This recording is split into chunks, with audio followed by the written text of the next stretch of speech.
Honorable Men Discord. Rest in peace, Elden Campbell. Let's talk about it. How you see yourself is how you perceived. I see a man strong, gifted, head strapping, never down on his knees, begging. Gotta make a way, even in my darkest hour. Say the odds against me was new. I would never cower. As always, welcome back to another episode. If you haven't already, hit that like button, hit that subscribe button. And by all means, if you have something you'd like to share, I'll see you in the comment section. So let's get straight to it. TMZ broke the audio of a 911 call by an individual who discovered Elden Campbell, unfortunately, who on December 1st passed away due to a medical emergency. And he washed up on the shore in Florida after fishing. But let's first go into the TMZ audio, and then we'll talk about it further. 911, what is the address of your emergency? Yes. I'm at the beach right now. I was just sitting down, and something pulls up on the shore, and it looks like a casket, and it looks like a human body on the floor, like dead. I didn't get close to it, but I put on my camera and I zoomed in, and I was zooming in. It looked like a dead person on the floor in a white casket. Okay, so you're saying a white casket came up on shore from the ocean? Yes. Yes, as I'm sitting down, just meditating, looking up, my girlfriend looks to the side, and she sees something black swinging. So we get curious. Well, I get curious, and I go up to see it, but I don't get too close. And then as soon as I get close, I get on my phone and I zoom in with the camera, and it looks like a casket. But as I went back, and then I went back for a second, and when I zoomed in more, when you look next to it, it looks like there's a body laying down on the floor. Okay, where exactly are you located? Okay, and that's where you saw it at the sandbar? No.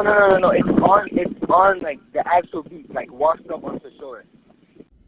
So yeah, unfortunately, sadly, Elden Campbell's passed away. And when I caught wind of this, it immediately takes me back to my childhood, because for me, I was a teenager during the 90s, and that was the basketball that I was raised on. So Elden Campbell started his career in the early 90s. He was a first draft pick for the Lakers, 27th pick overall for the Lakers. He started with the Lakers, and it was towards the late 90s where he had a short time playing with Kobe and Shaq, and then eventually he went and moved on to the Charlotte Hornets and then various other teams. But he eventually would win a championship with Detroit Pistons in 2004, and that was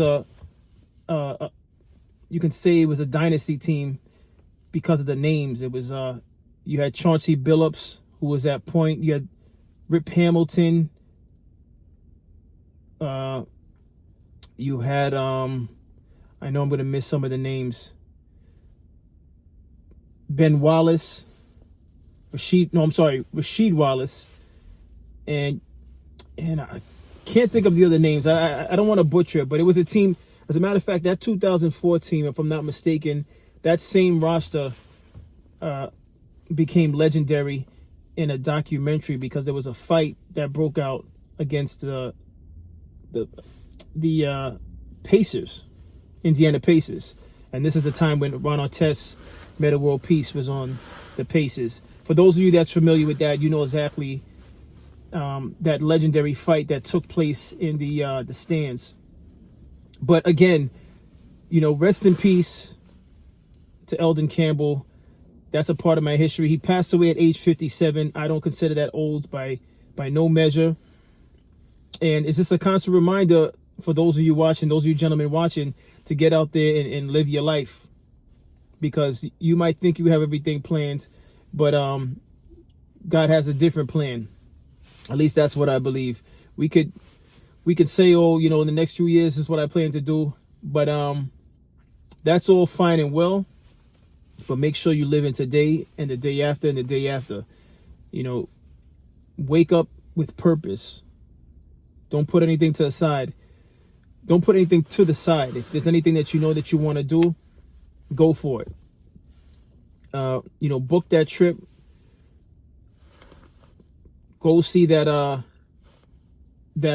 film you wanted to see. Go see that show you want to see, comedy club. Go to that restaurant that you was thinking about going to. Just live in all caps, because you just never know. I guess you can say he lived his life because he didn't know he was going to pass while fishing. And of all things, fishing is from what I hear, it's such a peaceful thing to take part in. I've never done it, but it's something that I could see myself doing at some point in time in the future, just to try it out. But I know of people that are avid fishers, and they say it's peaceful, when you're out there. But I don't know whether or not he was alone, because there was no mention of someone else with him, and the way he was discovered, I can only assume that he was by himself.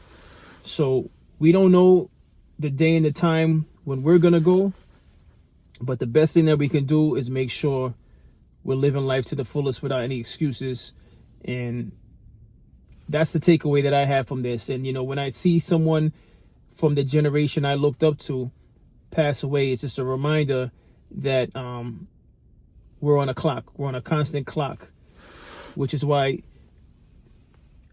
when things like this happen, and when I cover topics of violence that happens throughout the world, I do it to just remind you that life is precious. If for nothing else, if there's no takeaway from my videos, I try to remind everyone that life is precious and to treat it as such.